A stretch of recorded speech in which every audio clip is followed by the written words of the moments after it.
حضرت آیت اللہ مکارم شیرازی سے سوال ہوا کہ اذان اور اقامہ پہ اجرت لینا صحیح ہے یا نہیں ہے؟ تو انہوں نے فرمایا مثلا ایک امام جماعت ہے، وہ نماز بھی پڑھاتا ہے اور اذان بھی دیتا ہے، اقامہ بھی کہتا ہے، تو بعنوان حق الزحمہ اجرت لینا جائز ہے یا نہیں ہے؟ انہوں نے فرمایا جائز نہیں ہے کہ کوئی مؤذن اذان کے مد میں اجرت لے لے، یا اقامہ کہتے ہیں مثلا اس مد میں اجرت لے لے، یا نماز پڑھانے کی اجرت لے لے۔ فرمایا کہ صرف رفت و آمد کے عوض وہ یا بیان احکام مستحبات پر اجرت لے سکتا ہے، گھر سے آنا جانا یہ جو حق و زحمہ ہے، اور وہ جو احکام وغیرہ مستحبات وہ بھی واجبات اور محرمات شامل نہیں ہے، صرف مستحبات بیان کرنے اور رفت آمد کے عوض اجرت لے سکتا ہے، ورنہ اجرت لینا صحیح نہیں ہے، جائز نہیں ہے۔ حضرت آیت اللہ سیستانی نے بھی اذان اور اقامہ جیسے امور پر اجرت لینے کو حرام جانا ہے کہ اگر کوئی شخص کسی مسجد میں اذان دینے پہ مأمور ہوتا ہے اور وہ کہیں کہ مجھے اتنی تنخواہ دیں کہ میں اذان دوں، یعنی اذان کے مد میں اگر وہ اجرت لے جائز نہیں ہے۔ شرعی حکم یہ ہے کہ مؤذنین کے لیے اور اسی طرح ائمہ جماعت کے لیے جو ہے وہ ارتزاق جائز ہے کہ جو ہے بیت المال سے یا مثلا جو ہے انجمن وغیرہ اس کے اخراجات اپنی طرف سے دے دیں، نہ کہ نماز کے مد میں، اذان کے مد میں، اقامہ کے مد میں یا احکام واجبات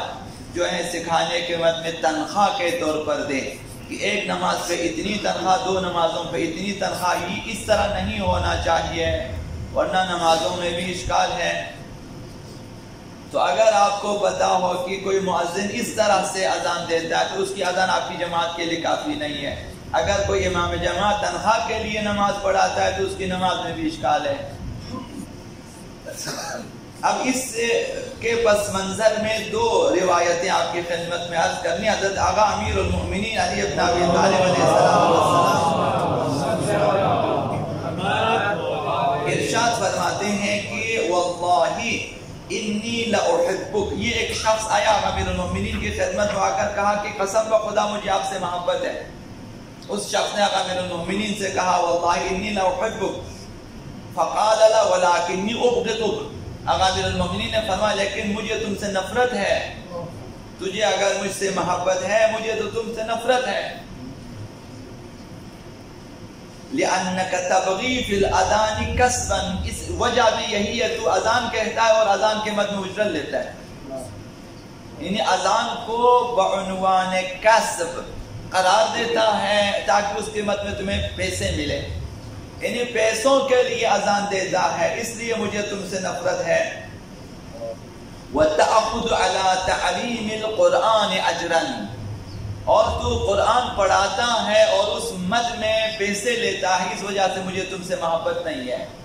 اگرچہ قرآن سکھانے پر اجرت دینا جائز ہے لیکن پھر بھی ائمہ پسند نہیں کرتے۔ سورہ یاسین میں ایک آیت ہے اتبعوا من لا يسألكم علیہ اجرا، اس شخص کا کہنا مانو جو تم سے اجرت نہیں مانگتا ہے۔ تمام انبیاء ایسے تھے، اجرت نہیں لیتے تھے۔ تو شرعی حکم بھی یہی ہے، اگرچہ قرآن سکھانے کے مد میں مثلا مستحبات سکھانے کے مد میں اجرت جائز ہے، واجبات اور محرمات سکھانے کے مد میں اجرت حرام ہے، پھر بھی ائمہ پسند نہیں کرتے کہ ان امور میں جہاں جائز ہے پھر بھی اجرت نہ لے۔ اور دوسری روایت بھی آغا امیر المؤمنین کی ہے کہ آپ نے فرمایا آخری بار جب میں اپنے حبیب پیغمبر سے ملاقات کی، پیغمبر اسلام کی زندگی میں امیر المؤمنین کی آخری ملاقات، اس میں فرمایا پیغمبر اسلام آقا امیر المؤمنین فرماتے ہیں کہ مجھ سے فرمایا اے علی جب نماز جماعت پڑھائے تو اب ضعیف ترین فرد کا خیال رکھے جو تمہارے پیچھے نماز پڑھتا ہے، کمزور شخص جو تمہارے پیچھے نماز پڑھتا ہے اس کا خیال رکھو جماعت میں، اس کے حساب سے نماز پڑھاؤ۔ اگر آپ طولانی سورہ پڑھنا شروع کریں تو وہ شخص جو کھڑا رہتا ہے اسے باعث تکلیف ہے. رکوع کو اگر آپ طولانی کریں تو وہ شخص جو رکوع میں زیادہ دیر تک نہیں بیٹھ سکتا. سجدہ اسی طرح سے، اور اس قدر جلدی بھی نہ کریں کہ آپ کے ساتھ نہ جا سکے.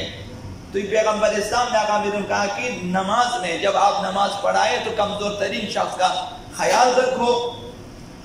اور وَلَا تَتَّخِذَنَّ مُؤَذِّنًا يَأْخُذُ عَلَىٰ أَذَانِهِ أَجْرًا، کسی ایسے شخص کو مؤذن قرار نہ دو جو اجرت پہ اذان دے دیتا ہے، جو پیسے لے کے اذان دیتا ہے، اسے اپنے مسجد میں اپنی جماعت میں مؤذن قرار نہ دو. تو یہ آداب اذان و اقامہ میں سے ہے کہ نہ امام جماعت تنخواہ کا لحاظ رکھے اور نہ ہی مؤذنین. اذان کہنے والے، اقامہ کہنے والے بھی جو ہیں اجرت کو ذہن میں نہ رکھیں، ورنہ اس اذان میں اشکال ہے، اس نماز میں بھی اشکال ہے.